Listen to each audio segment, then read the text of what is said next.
I'm going to ask some questions, and if you wouldn't mind, I'd love if you could stand up as you hear something that pertains to you. So of everyone here, who here is interested in a long-term romantic partnership? Stand up if that applies to you. All right, fantastic. You're in the right place. If you're not standing, I assume you're just here to see me. Wonderful. Now, who in the audience would consider themselves a nomad or location independent? Okay, all right. We have a few nomads, maybe a few former or aspiring nomads. Great. And who among you has had a long-term nomadic relationship? So long-term relationship with another nomad. Define long-term. You define long-term. All right, and who here, maybe you haven't experienced it yet, but you want to experience a long-term nomadic relationship? No one? No one's interested? Okay. Great, wonderful. All right, so you've all come to the right place. There should be great information for everyone here. We have a lot to cover today. They're probably going to try to cut me off here, so let's dive right in. I would introduce myself, but Tanya did such a great job, I don't think I really need to. This is Sam. Unfortunately, Sam is not here today.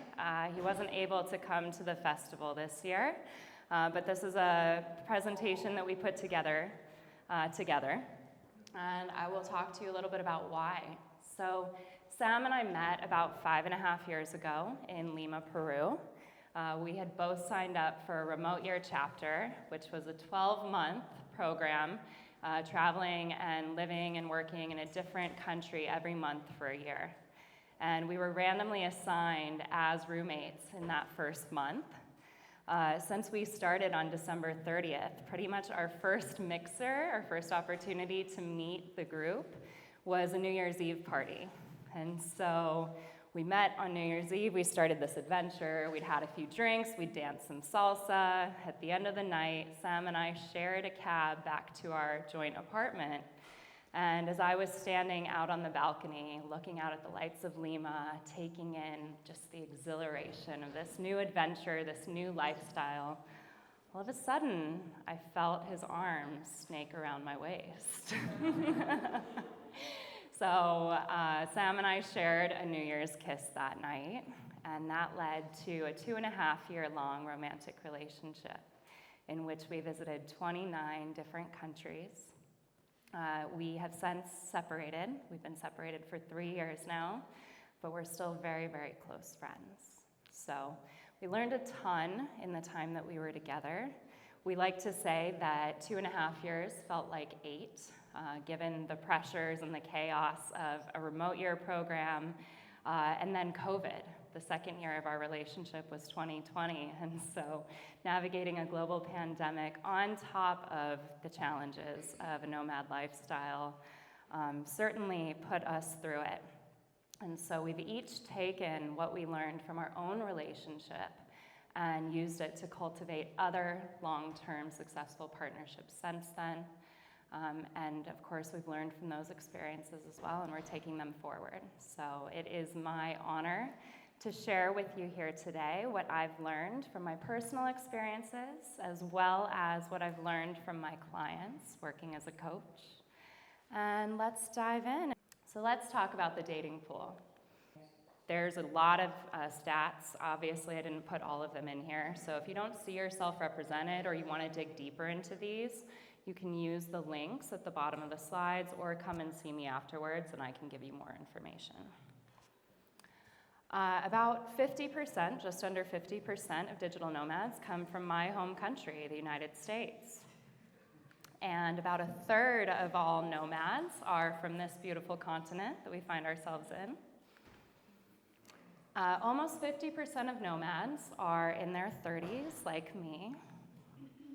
39% are 40 or older, and 14% are in their 20s.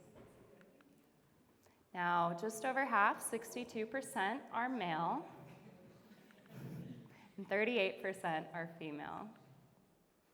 54% are non-religious, and 28% consider themselves spiritual.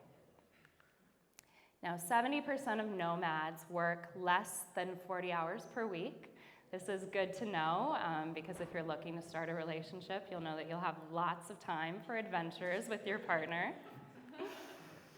And just over half are married or living with a partner. So this may perhaps affect the dating pool a bit, but don't give up hope. Now, these are great basic stats on nomads in general, but we really wanted to understand more about relationships and relationship dynamics. So Sam and I created a survey, and we sent it out to nomads all over the world, and we got over 100 responses. We asked our survey respondents if they were interested in long-term partnerships, and lucky for us, 40% said yes. 42% did say that they'd already found it. So is there anyone here in this room who would say that they've already found their long-term partnership? Jeff, awesome, wonderful. Congratulations, guys. See, it is possible, I promise. Current relationship status. Don't worry, 44% are single. Sexual orientation, 77% said that they are straight. And almost 80% are monogamous, but that leaves 22% who are non-monogamous. Now, we thought that it would be interesting to ask how many nomads have had at least one partner who speaks a different language as their native language. And close to 80% said that they'd experienced this, not surprisingly. So, we went through that quickly. But what you really want to know, right, is where do you find this person? These are apparently the most visited countries and cities for digital nomads, surprisingly. Now, where would you go to find a mate, a partner? Go ahead and just shout out some options. How do you find this person? Nomad Fest. Yes. In the mountains, okay. Remote year. There you go, remote year, yes. Ecstatic dance. Yes, absolutely. Well, our survey, Tantra Festival, absolutely. So our survey respondents said that yes, 51% had met partners through travel communities like Remote Year and Wi-Fi Tribe and Hackers Paradise. Almost 50% were on dating apps. I'm a little skeptical about the efficacy of dating apps at this point, but you never know. And 17% said that they'd met partners at nomad conferences and festivals like this one. So it could certainly happen here. All right. Let's start talking about the differences between most relationships and nomad relationships. So I'm sorry, I wish that this was a little bit of a better graphic, but it's the best we have to kind of show what the average typical relationship looks like. Now, obviously, this differs depending on culture, country, whatever, but this gives us a starting point to compare from. I won't go into all of these in too much depth, but there are a few milestones here that I'd like to highlight so you can start to get an idea of how nomad relationships are different from most. Here you see there's a call out for start calling them boyfriend and girlfriend, and it says it's at 103 days. So that's about 3 to 4 months into a relationship. You start calling this person your partner, your significant other, right? Well, our survey respondents, 51% of them said that they became exclusive within the first month. So nomads move a little bit more quickly. Also an interesting stat, 15% of survey respondents said that they don't ever choose exclusivity. I don't have matching stats for most relationships, but I would guess that it's much lower for general population. Next milestone is moving in together, right? So here, we don't actually see that, but we see been given a drawer in their home for your stuff. So we can guess that it happens after that point, right? So after 6 months, you're moving in together. In nomad life, this also happens quite a bit more quickly. 54% of our survey respondents said that they'd started living together within 3 months. Next, going away for a night, right? We've got that there on the third line. Or this one's cute, going on holiday together. So apparently in most relationships, you might go away for one night at 6 to 7 months, or go on a holiday after 9 to 10 months. Now, we live a little bit of a different lifestyle, right? So for nomads, 52% of survey respondents said that they start planning travel together within the first 3 weeks. We're moving fast, guys, literally. A few things that are reversed, right? So here we see meeting the parents within the first 6 months. Well, when you don't live in the same country as your families, and that's maybe not your priority to be spending your time in your home country. For nomads, I would say it's most likely that you're going to meet the parents after that 6-month point.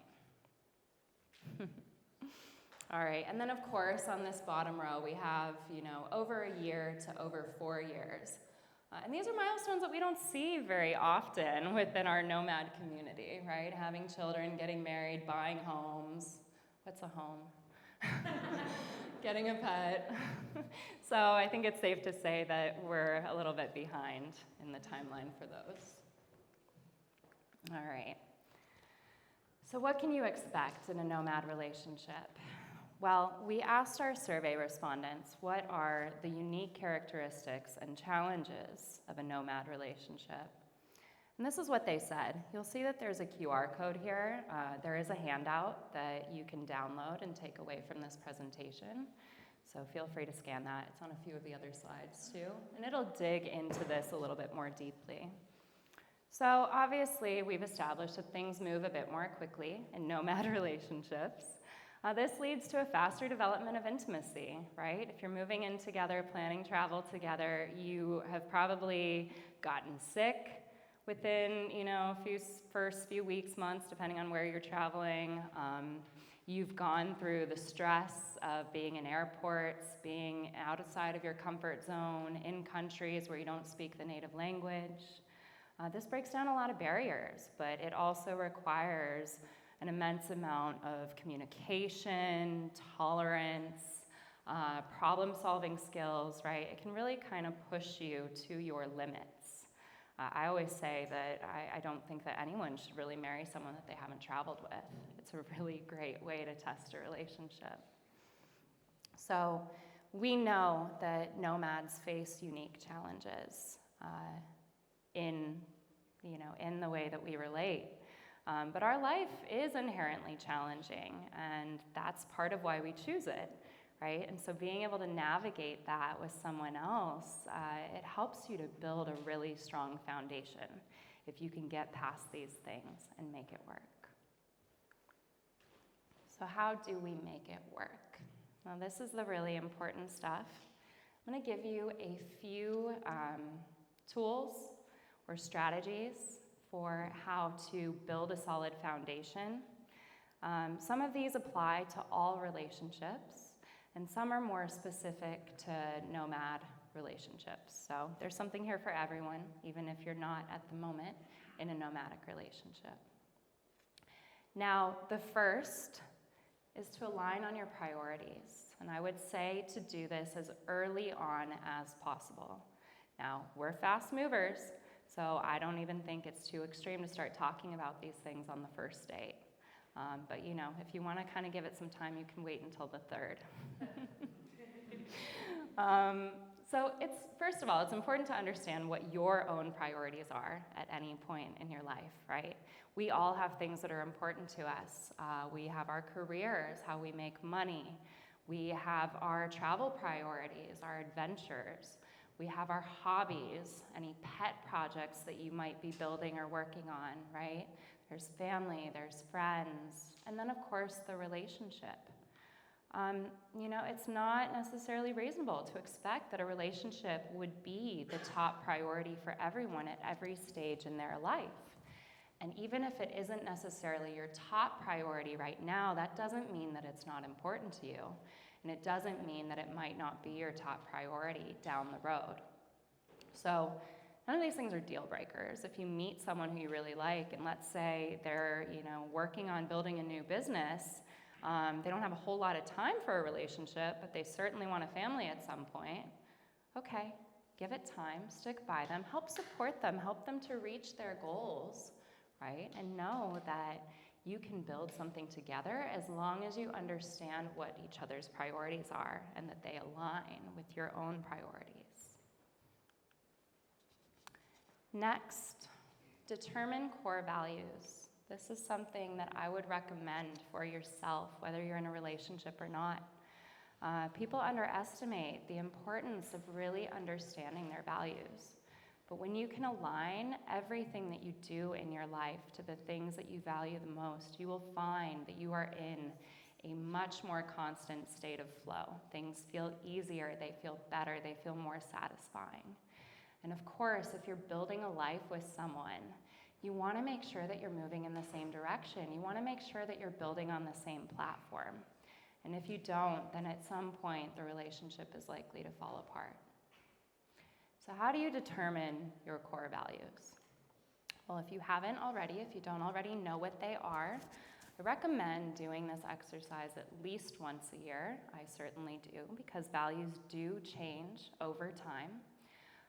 This is a good starting point. It definitely isn't an inclusive list in that there are, of course, other core values. So if something comes to mind that isn't here, great, good, write it down. But this is a really good starting point. So I'd recommend in your own time taking this list and going through and seeing which of these values stand out to you, okay? Don't overthink it. You don't have to get out a dictionary and look up the definition of each and every one of these. That's what Sam did when I first gave this to him. I'm not kidding. But, ask, what do these things mean to me and which of these resonate? And then write down whichever ones pop off the page. From there, I recommend seeing if you can identify the top 10. And then from there, what are your top 5? From 5, can you narrow it down to 3? And from 3, can you choose your number 1 top value? Okay. And then sit down with your partner. So if you meet someone and they don't know their top values, their core values, you can give them this list. Tell them it's important. They've got a little bit of homework if they want to date.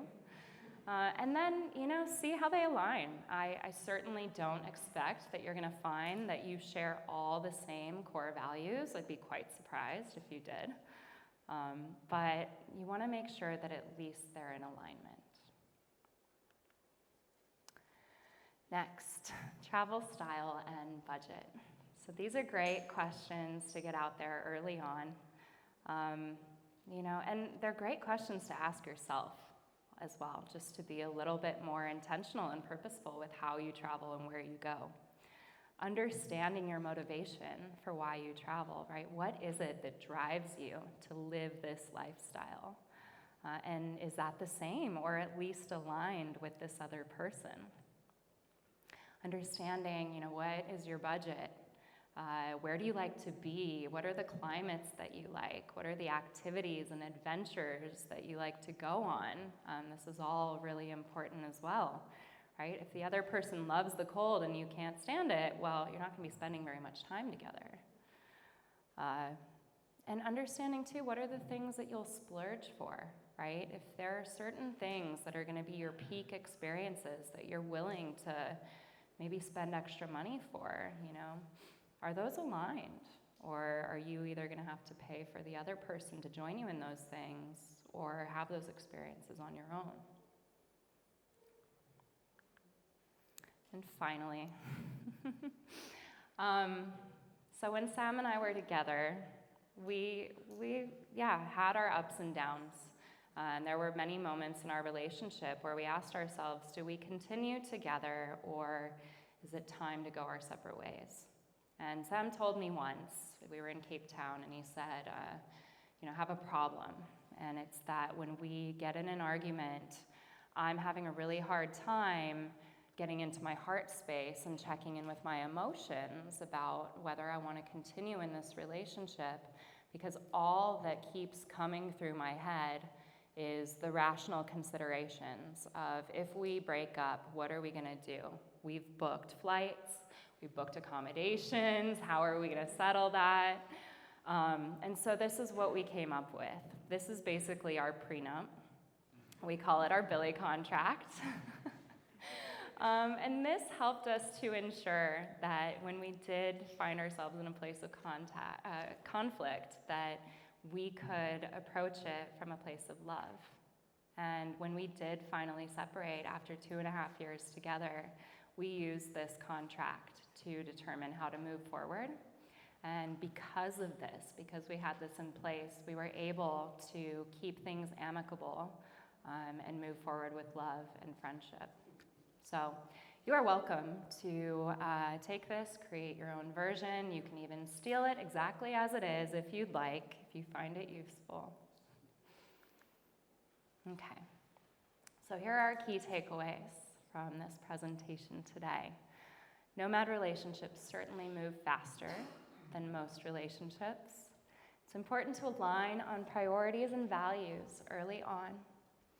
Be clear on how you're splitting expenses, what you each can afford. We all know that financial stress is one of the main killers of any relationship. Don't let this get in the way of yours. Set yourselves up to navigate challenges from the heart, not the head. And just remember that you are going to live several lifetimes in a very short period of time with this person. You are going to have so many incredible memories and experiences out there. You have an opportunity to really experience life and love in a way that not many people get to. So enjoy it. Okay. Thank you.